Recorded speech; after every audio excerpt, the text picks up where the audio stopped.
Who are you attracting in your marketing? When you show up to sales calls, are you actually attracting your best clients? Are they ready to go? Are they ready to sign on? Or are they just not the best leads?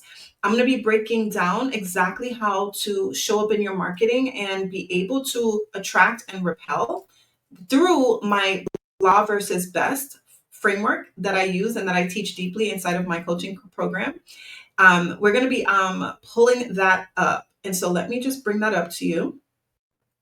Here we are. Okay, here we go. So the blah versus best blueprint, the blueprint. So you have your blah audience and you have your best audience, right? So you know as a business owner who your dream clients are, who your best clients are. But subconsciously, you are not seeing them in you're seeing them as blah clients in your marketing message. And I'm going to be breaking down exactly what this looks like. Okay.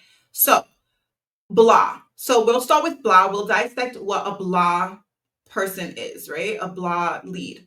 So the very first thing is, let me actually hide my face so that I could zoom up a little bit. Okay, that's better. All right, so blocked. So the blah, the B in the blah is blocked. You're showing up in your marketing, but you're speaking to leads who are blocked. They're stuck either financially, they're stuck mentally, emotionally, or intellectually. You're speaking to people who you think are blocked financially. You're speaking to people who you think can't afford you. You're speaking to people who you think are just intellectually or emotionally just not available. They're not ready to purchase from you. And so when you show up and you're speaking to people and you're in the back of your mind, subconsciously, you're thinking, oh, I don't know if they can actually afford my premium prices. I don't know if they can actually afford my offer. It's when you're thinking that, you're going to be speaking to people who cannot afford you, because your energy never lies. Your thoughts lead to your feelings, your feelings lead to your actions, right? And as a result of that, that's what you're going to attract to yourself. That's what's going to come to pass. That's what's going to manifest. That's what's going to that's what you're going to bring into fruition. And so it's important for you to understand that you have to know and be certain of who it is that you're speaking to. Stop speaking to blah people and start speaking to your best clients. And we're going to be dissecting each step. Okay. The L in the blah framework is lazy. You're speaking to people who are lazy. It's subconsciously you're thinking, oh, they probably expect me to do all the work and hand them the results, right? And unless you're doing like a done for you type of offer, that is not the case with coaching, right? As a coach, you are there to guide your clients. You are there to assist them, to lead them. However, it is mutual, right? And so you need to stop speaking to people who are lazy, who expect you to do all the work. That is not who you're talking to. Stop trying to talk to people who don't have the ambition and the drive to do the work that's required. Okay. The other thing that you're calling in is people who are aimless, right? The A is people who are aimless, lacks vision, goals, and direction. This is leading to zero motivation. So you are showing up in your marketing and it's like you're convincing people. You're trying to convince people. You're trying to give them the vision. And I get it. Like, yes, you want to paint the vision of what your clients desire. However, if they don't already have that vision, then they are not going to connect with you, right? If you're trying to say, oh my gosh, this is what can be possible for you, or if you're speaking to people who already don't have that vision, then it's more like you're trying to convince them.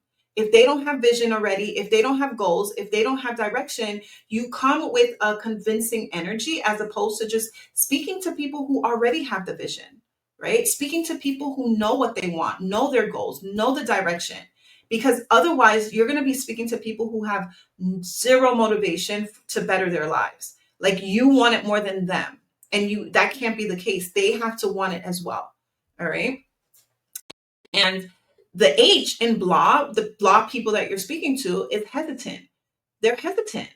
They're not ready to invest or take action. That is not who you're speaking to when you're marketing.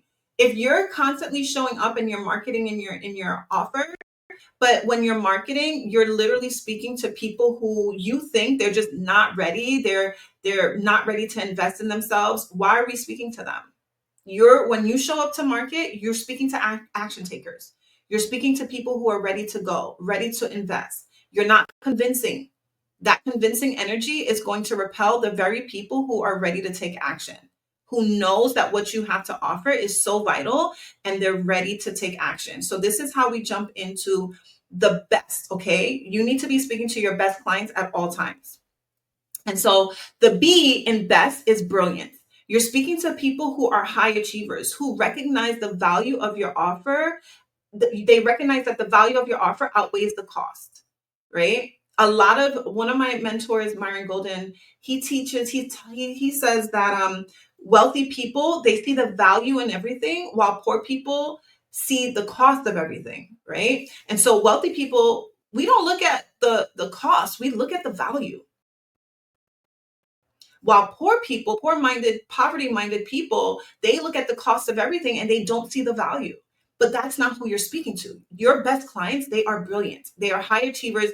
They see the value that your offer creates in their lives and they're ready to go. They are brilliant. You're not speaking to people who don't understand you. You're not speaking to people who are blocked mentally, intellectually, emotionally, financially. You're speaking to people who are brilliant, who see the value in what you have to offer and they desire it and they are ready to take action. When you're speaking to your best clients, the energy matches, right? Your energy, your values, your mission, your energy matches your client's energy, your best clients, right? Your mission, your vision, your core values, they all align with your clients. And so for me, I know a huge value of mine is freedom.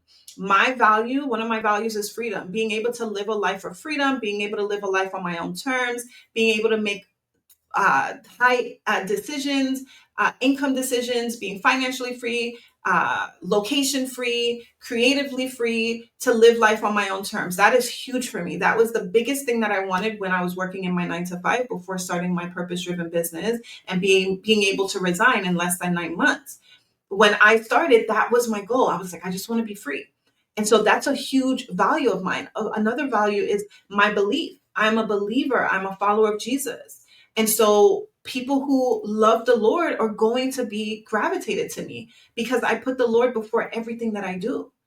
And so these are just examples of just your best clients, just speaking authentically real and showing up as your authentic self. And that is what's going to allow you to align and attract your best clients just from the energy aligning.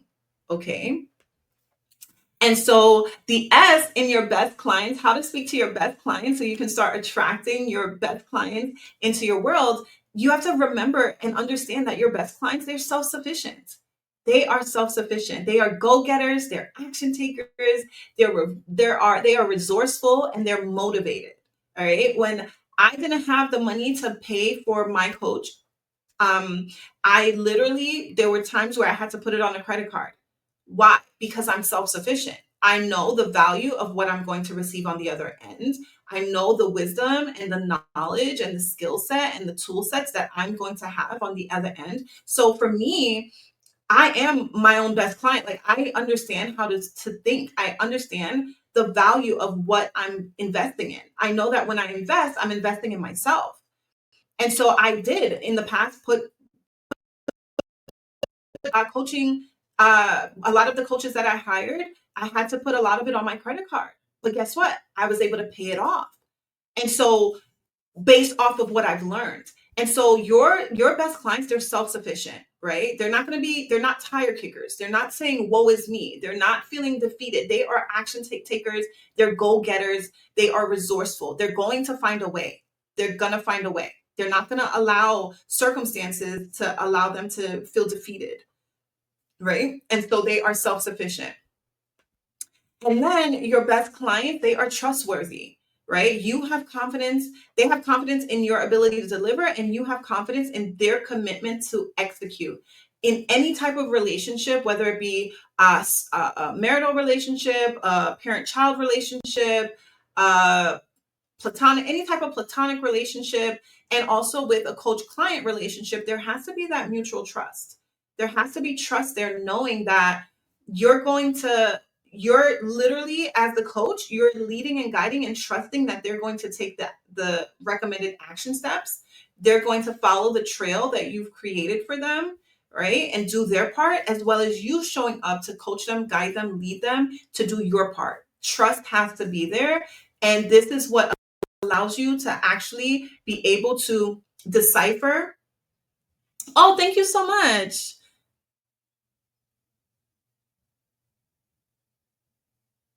Oh, thank you so much. You're so welcome. You're so welcome, Lilac. I appreciate your comment. Thank you. Okay.